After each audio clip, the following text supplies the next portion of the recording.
Yo, ako nga pala si M-Zite na nagmula sa lugar ng Pasig. Ako nga po pala si G-Clown mula sa Tanay. Unang salang ko sa El Catay, syempre, kailangan maganda, kailangan magprepara.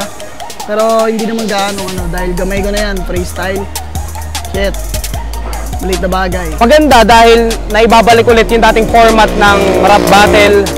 Syempre, mga freestyle, mga rap composition. Kaya masaya, napabilang ako ngayon dito. Gusto ko naman kay G-Clown na pare ko yun eh. Magaling din, magaling. May may tira rin sa freestyle. Pero kakasubukan pa rin talaga kami. Alam ko, may ngipin na rin yan, pero hintayin nyo.